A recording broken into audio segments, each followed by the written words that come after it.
You know when your customers are shopping at your business and they pick up a product? The customer holds it, feels it, and shows it to their friend. Then they look at the price tag. Oh my, I need to look at something else. The customer picks up a second item and loves the way it looks. They've heard of this product, but haven't yet seen it in person. I've got to have this. You're happy the customer chose to buy a product, but you're equally frustrated that they didn't buy both items. I want them both. The Consumer Experience Lab at Barbera Solutions designs behavioral strategies that target the consumer's decision-making process. BarberaSolutions.com. Because the opposite of rational is not irrational.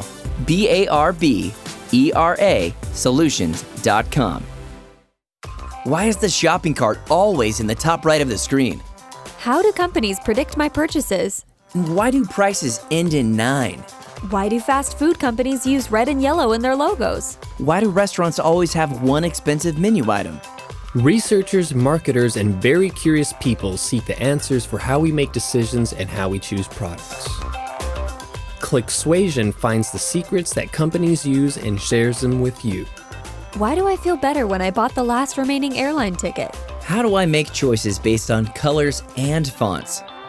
Welcome to ClickSuasion. This is Michael Barbera. Today's guest is Dan Pink. Dan is the author of 6 provocative books, including the newest, When: The Scientific Secrets of Perfect Timing, which is scheduled to be published January 2018. His other books include the long-running New York Times bestseller, A Whole New Mind, and the #1 New York Times bestseller, Drive and to Sell is Human. His books have won multiple awards and have been translated into 35 languages. I'm not sure I could list 35 languages. Dan lives in Washington, D.C. with his wife and their 3 children. Dan, welcome to ClickSuasion. Thank you, Michael. Thanks for having me. Oh, thanks for being here. So let's just get right to it. Let's just talk tell us about When: The Scientific Secrets of Perfect Timing. Well, this is a book that is about, as you listeners have already figured out, timing. We all know that timing is everything. I think a lot of people agree with that. The trouble is that we think that timing is an art. And I have found, after 2 years of very painful research, that timing is actually a science.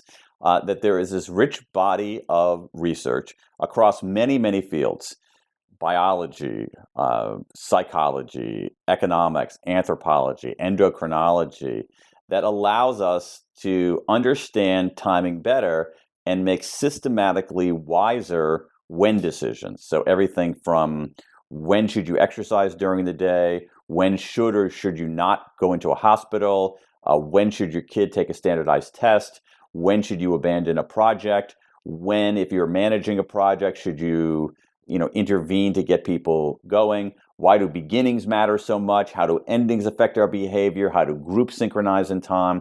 So just a whole array of research and action items on this topic, timing, that we think is elusive and haphazard, but that we can begin actually to get our arms around.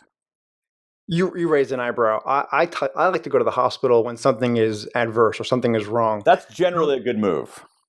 Yeah. Tell me when I should not go to a hospital and why. Well, if you can avoid it, don't go to the hospital in the afternoon. Now, here's why. Don't go. Let me tell you, this is actually this is startling stuff here. So you are, not you, Michael, but people are 4 times more likely to have an error in anesthesia at 3 p.m. versus 9 a.m. Doctors, nurses are far less likely to wash their hands in the afternoon versus the morning. Doctors are far more likely to prescribe unnecessary antibiotics during afternoon appointments than they are during morning appointments. Colonoscopies. Doctors looking at the same patient population will find half as many polyps in afternoon colonoscopies as they will in morning colonoscopies. So, where possible, where you have a choice, try to avoid going to the hospital or even to a doctor in the afternoon. You're better off going in the morning. Now, obviously, if you get hit by a bus, go to the hospital shortly after getting hit by that bus. I wouldn't wait till that. There, I think time of day matters less. But for some of these more discretionary things, avoid hospitals in the afternoon. Okay, so the takeaway, the lesson learned here is don't get hit by a bus in the afternoon. Right. Although I think the general principle of avoid getting hit by buses is pretty good too. I would agree with you. Yeah. I'm not going to argue. I will try to avoid buses. Yeah. So timing obviously is important, and you mentioned a lot of fields where timing affects. Yeah. Now you have a lot of work in policy, economics, entrepreneurship, sales, persuasion. How does timing affect businesses and say entrepreneurs? Oh, and so, I mean, there's so many different ways. Let me tell you about a few because there are different ways to think about timing. I write a little bit in this book I write about timing over the course of a day, but I also write about timing in a broader sense about really a lot about beginnings, middles, and ends. But let's focus on this unit of a day. One of the things that the science tells us very clearly is that when it comes to work, the actual things we do on the job, the kind of things that entrepreneurs do on the job, all times are not created equal. That time of day explains about 20% of the variance in performance on cognitive tasks, okay? So what does that mean? Does that mean timing is everything? No, but it's a big thing. 20% is a pretty big source of that variance. So one thing that you can do if you're running a company or you're working individually is this. You have to recognize that the day has a hidden pattern. It's essentially we essentially have during our waking hours a 3-act day. What I like to call the peak, the trough, and the recovery. The peak, the trough, and the recovery. Now, some of this depends on whether you're a morning person or an evening person, but we can get to that later. But the gist of it is that basically 4 to 5 of us are either morning people or somewhere in between. A minority of us are evening people, but we'll get to that in a second. For most of us, the day follows that pattern: a peak, a trough, a rebound. If you're a strong evening person, it actually goes the opposite direction: recovery, trough, peak. But what the science tells us very clearly is that during each of those 3 periods, there are certain kinds of work that you'll do better on. So in the peak, which again, for most of us is the morning, we are much better off doing analytic tasks like writing a report or auditing a financial statement. During the trough, which is the early to mid-afternoon, we're at our worst then. So you're better off doing administrative things, responding to email, filing, whatever. And then during the recovery, the science shows is that we're actually better off on what are called insight problems that are not so much analytical, but require a little bit more looseness, a little bit more creativity. And so one of the things that happens in any kind of workplace is that we focus a lot on what people do. We got to know what people are doing. In many cases, we have whole education and training departments to say, okay, how are they doing it? We have HR departments saying, who are they doing it with? But we give this question of when they're doing it short shrift. We say this question of when is sitting at the kids' table, and it actually belongs at the grown-up table. I'm just here shaking my head because now I know that my calendar is probably all messed up, and after this podcast, I'm going to go back to my calendar and start moving things all around. But you know what? I mean, there's an argument for that. Okay, so for instance, let's talk about your own, Michael, your own chronotype. I'm going to ask you a question. We'll figure out whether you're a lark or an owl. We can do it. I mean, there's a more systematic questionnaire that you can do, but there's a thumbnail way to figure it out. So take a day when you don't have to wake up to an alarm. Take a day when you don't have to wake up to, on a weekend or something like that, where you don't have to be up at a certain time. What time do you typically go to sleep on those kinds of days? On the actual day when I don't wake up, or the night before? The night before, yeah. So the next morning you don't have to wake up to an alarm clock to go to a job or catch a flight or whatever. You just, for some people that's the weekend. So what time do you typically go to sleep the night before? Probably between midnight and 2 a.m. Okay, so let's take 1 a.m. All right, and then what time do you typically wake up? Probably about the next morning, 9-ish, 9:30-ish. Okay, so what I'm calculating here is the midpoint of your sleep. So the midpoint of your sleep would be, let's see here, 4. Let's say you sleep 4 hours. 4 gets you to 5. The midpoint of your sleep would be 5 a.m. Okay, the midpoint of your sleep. That's right. The midpoint of your sleep would be 5 a.m. All right. So there's a chart in the book, but basically that would make you, You're almost a full-fledged owl. You're not quite. You're what I call, you would actually fall into the category of what I call a third bird, right? So you got larks who are morning people, owls who are evening people, and then the majority of us are third birds. So you're a third bird. You're a fairly owly third bird. So your pattern is going to be peak trough recovery, but you probably want to start your day a little bit later. So what I would do is on a regular work day, I would start it, in the morning. I wouldn't start your work at like 7:30 in the morning, maybe closer to 9 or 9:30, and really put your analytic work, whatever you have to do that requires heads down focus. Do that in the morning. Take a lunch break. After lunch, that's when you do your administrative stuff, when you respond to your email, maybe do some scheduling to the extent you have to like file things away, fill out forms, whatever, do it then. And then in your recovery, which would likely be in the late-ish afternoon, early evening, do things that require a little bit more creativity. So if you want to brainstorm about ideas for a new podcast, if you want to develop ideas for some kind of new campaign of something else that you're working on. That's how, if you want to sit down with other people, especially in brainstorm, you're better off doing it later. You are better off doing it later in the afternoon. But again, the whole point here is that, in order to be effective on the job, you have to know what you need to do, how to do it well, who you need to help you out. But you also need to figure out when to do it. It's as important a question. It's not more important a question, but it's as important a question. Do you believe that employees will take your book as a doctor's note to their employers to try and sleep in a little later? You know what? If they do, God bless them, because there's an argument for that. In fact, there is actually some very interesting research. There's a whole field out there called chronobiology, CHRONO, like time, chronobiology, which is the study of our circadian rhythms, basically our daily rhythms, which are affected by a whole cocktail of things in our body, from our body temperature to our hormones, et cetera, et cetera. And there's a very well, perhaps the world's best known chronobiologist, a guy named Till Ronenberg, who's in Munich.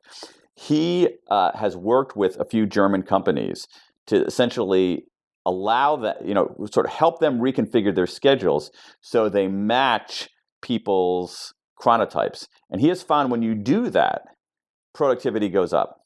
There's certain kinds of businesses where that might be difficult to do. If you have a store that needs to be opened at 8 in the morning, someone needs to be there to open up the store. But you're better off putting your morning people, obviously, in that 8 a.m. slot, and your owlier people later in the day. Where this comes up big time. So I'll stop there. So actually, if people want to use this as a doctor's note to sleep in, I actually don't have a problem with that. There's some emerging evidence that allowing people to tailor their schedules to their own patterns makes them better workers. So this reminds me of a school district in Colorado who is advocating or setting a policy to start the school day later in the day to allow kids to get more sleep in a little more. And then, so very much along the lines of what you're advocating for in your research. Do you have a dog in this fight? No, I don't have a dog in this fight, and my family doesn't have a dog, but we do have a 15-year-old son, and that's actually very germane. Exactly what you just said, Michael. There is an enormous amount, and this is this is in chapter 3 of the book. There's an enormous amount of evidence out there about school start times in adolescence. Let me take 2 steps backward. When you think about kids up until the age of about 12, 13, pre-puberty kids tend to be very larky. They tend to be morning-ish people. They wake up early, fade out fairly early in the evening. But at puberty, there's a fairly dramatic change in most people's chronobiology. Their biology shifts forward a few hours. So they naturally wake up way later and they go to sleep way later. So there's a period of peak owliness that goes from about puberty to, 23, 24 years old. And so pushing back school start times for 7-year-olds, that's not a good idea. I mean, I don't think it's that harmful, but it doesn't I don't think you need to do that. Pushing back school start times for late middle school and high school, that's a very good idea. In fact, the American Academy of Pediatrics in 2014 issued a policy statement recommending to school districts across America, do not start school for middle schoolers or high schoolers before 8:30 in the morning. That is so think about the pediatricians of the world of America linking arms and saying, please, please, please. Everything we know about biology tells us, do not start school for this age group before 8:30, and yet 2 out of 3 schools in America, the median school start time in America is 8:03 a.m. So I'm for that. Now, pushing back the school start time doesn't mean like, let's start it at 1 in the afternoon. What it means is that it means starting it at, say, 9:15, 9:30. And what's interesting about that is that when you look, there's a lot of research on this. What this shows is that when you push back school start times, even by that modest amount, fewer dropouts, higher test scores, less depression, better physical health. I mean, fewer teenage driving accidents. It's really quite remarkable. I'm just really quite impressed that the mean comes out to 8:03 a.m. Yeah. I don't know. I actually don't remember whether it's the mean or the median, but regardless, I don't think there's probably much of a difference. But yeah, 8:03. Well, what's interesting about that is that what it means is that most schools are not following the guidelines of America's pediatricians. That's, to me, is what's most disturbing about it. That is, thinking back to my own high school days, which is kind of struggling for me right now. I don't think we started school before 8:30. I think the actual first bell rang at 8:30. I remember being there earlier than that. Wow. Now I'm a New York City school child, so I'm not sure if anything's changed in New York City since I left there many years ago. Well, I'll give you an example from my own high school, where I went to high school. I went to a public school in Central Ohio, and I don't remember exactly when we started, but it was fairly early, not like 6 a.m. early, but fairly early. And I remember having first period French class first period in Mademoiselle Inglis's class. And, she would always say, sort of warm us up, like, comment allez-vous, how are you? And, in this first period French class, this group of like 16, 17-year-olds, everybody's answer every day, how are you, was, je suis fatigué, I'm tired. Everybody was fatigué because it was first period and they were 16 years old. That's too much for me. That's too cognitively taxing for me to do that early in the morning. Yeah, English is probably too taxing for me to do that early in the morning. Listen, now think about being 16 and having this dramatic change in your chronobiology, and essentially being somewhat asleep and being forced to perform at those early hours. Again, this is for a relatively, just to be very clear here, this is basically for post puberty young people. There's if you look at the chart of people's waking times and rising times during this period between about 14 and 24, almost everybody just wakes up later and goes to sleep later. It's not about laziness. It's not about social pressure. It's not about screen time. It's all about biology. So your personal experiences with time obviously go back to your high school days. How many adverse situations do you believe you've stumbled into before being more aware of time?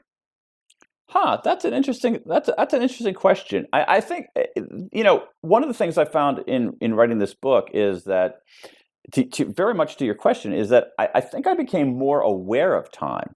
It was one of those things that I think for most of my life was kind of invisible. I always considered it this secondary or tertiary question. I mean, I was maniacal about, okay, what should I be doing? How should I be doing it? But the when of my work and other aspects of my life, I don't think I really took that seriously. I began to get an inkling that it was important, and then realized, oh my gosh, this is really, really important. But I think that doing this research made me aware of it, and that's one of the things that I hope to do for readers. Is just make them aware of some of these timing issues. I'll give you one example that goes beyond the pattern of the day. So I find myself in everybody who's listening, the millions of ClickSuasion listeners out there have said something like the following to somebody: I've got some good news and some bad news. I've That's never said that. good No, news and some bad news. So which should you give first, the good news or the bad news? I would assume the bad news. Why is that? Get it out of the way and then end on a high note and end on a good note.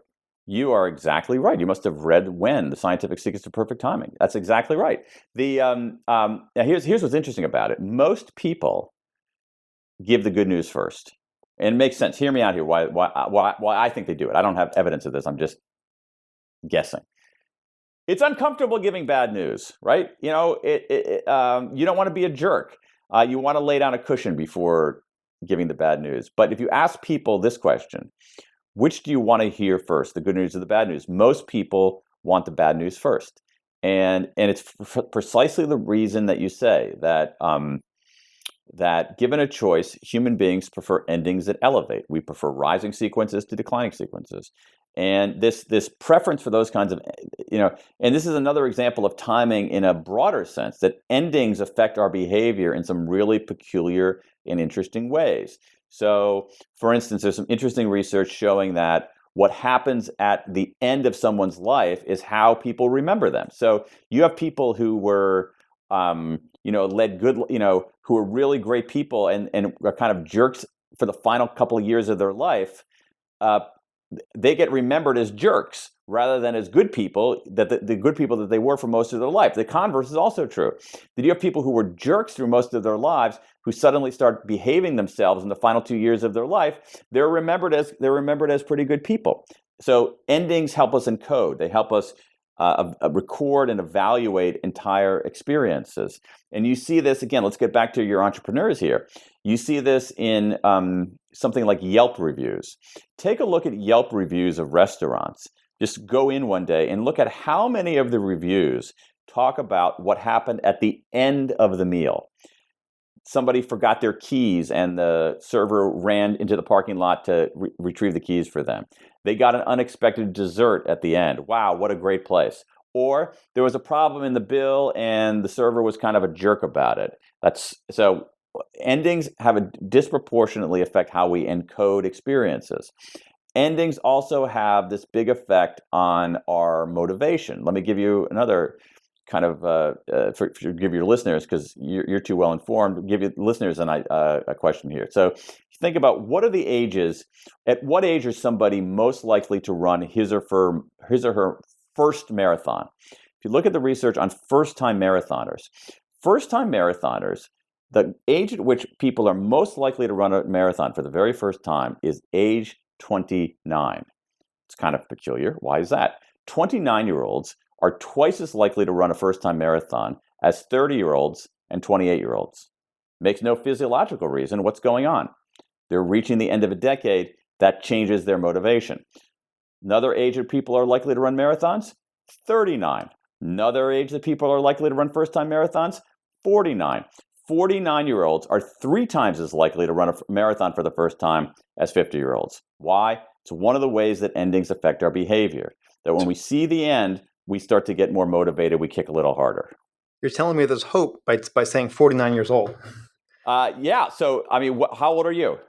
Well, I'm still in my late 30s. Oh, you got plenty of time. Do a 39-year-old run. Well, I don't know about all that. Well, I'll shoot for 49. Sure, 49. But 40. But I think that's kind of interesting. Just think about that for a second. 49-year-olds are 3 times more likely to run a first-time marathon than 50-year-olds. Now, is there a massive physiological difference between 49-year-olds and 50-year-olds? Does your body somehow undergo some kind of dramatic change at age 50? Absolutely not. It's all about this artificial ending of a decade, but endings of all kinds change our behavior. It's one of another interesting ways that timing affects what we do and how we do it. So what about the beginnings? How can we start beginnings better to have better endings? It's a great question. So beginnings exert a different kind of influence on us. So we talked about like the beginnings of school days. I mean, it should alarm us. It's a public health issue. It should alarm us what's going on with school start times, because you have higher dropout rates because school's starting too early. In other words, some kids are dropping out of school not because of their work ethic or their native ability, but because school starts too early. Now, there's also something really interesting, some research from Katie Milkman and others at the Wharton School, showing that we are more likely to begin some kind of behavior change at the beginnings rather than ends. So we're more likely to begin, say, a new diet. We're going to be more successful adhering to it, a new diet, if we start on a Monday versus a Thursday. If we started on the 1st of the month rather than the 13th of the month. If we started on the day after a federal holiday rather than the day before a federal holiday. That one of the things that we do, one of our cognitive quirks, is something called temporal accounting, all right? We sort of keep a ledger book in our head. And so when we get to, say, a Monday, let's say we had a bad week the previous week. When we get to a Monday, we say, you know what? I'm just going to close the ledger on that bad period and start with a fresh ledger and a fresh me, relegate old me to the past. New me, born anew on this Monday, is going to exercise more regularly. What is something that the average listener could do starting tomorrow to be more cognizant, aware, or better, I guess, plan their day or week according to time? Yeah, great question. So, well, as I mentioned, if they should give the good news before the bad. They should give the bad news before the good news. There are a number of things that people can do. One of my favorite is this. There's some interesting research on how important breaks are in the course of a day. That my view is that breaks, the science of breaks, is where the science of sleep was 15 years ago. 15 years ago, you had people who would pull all-nighters, talk about how they only got 2 hours of sleep, come into the office, brag about it, and make the others of us who had a hard time doing that feel like, oh my gosh, I'm so frail, I'm so feckless, I'm not a hero like that guy. And then the science of sleep began penetrating our understanding, emerged and reshaped our understanding. And we now know that guy who was pulling the all-nighter is a fool. He's not a hero. He is hurting his own behavior. He's hurting his own performance. He's probably hurting his teammates' performance. And he's probably making mistakes that could be harmful down the road. And I think the science of breaks is where the science of sleep was 15 years ago, that we're now understanding that breaks are an important part of performance. The breaks are not a deviation from performance.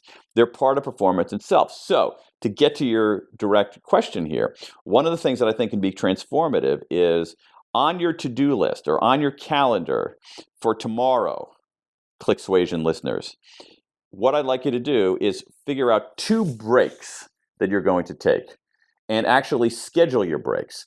One of the things that we do is that we take meetings very seriously. We should take breaks as seriously as we take meetings. We always schedule meetings. We rarely skip them.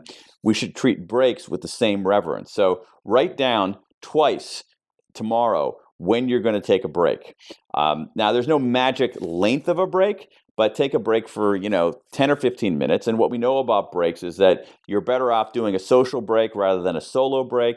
You're better off moving rather than being stationary. You're much better off being fully detached rather than semi-detached. You're much better off. You're better off having some exposure to nature rather than remaining indoors or in a windowless room. So tomorrow, write down twice, schedule it, 2 breaks, and treat it with the same reverence with which you treat meetings. So I've learned some pretty good things here. So Dan, I've learned that I should align my calendar with my own behavior. Yep. I've learned to not get hit by a bus in the afternoon. And I've learned that when I do get hit by a bus, to be nice before I get hit by a bus as well. Yeah, sure. I guess the bus would be a case of the bad news. The bad news, you got hit by a bus. The good news is that you're still going to live. Agreed. Dan, when and where can we get when the scientific secrets of perfect timing? The book is available at all reputable booksellers, online and offline. So you can go to your favorite online bookseller, you can go to your favorite chain store, you can go to your favorite independent. It's available as an ebook, it's available as an audiobook. If you want more information, you can always go to my website, which is danpink.com, danpink.com. danpink.com. Go to his website, get the book. ClickSuasion listeners, subscribe to the podcast at clicksuasion.com, and we'll let you know when the next episode is available. Dan, thank you so much. My pleasure. Thanks for having me. Thanks for listening to ClickSuasion. Subscribe to the podcast, read our research, and get in touch with us at clicksuasion.com. You can also find us on Twitter with the handle @ClickSuasion.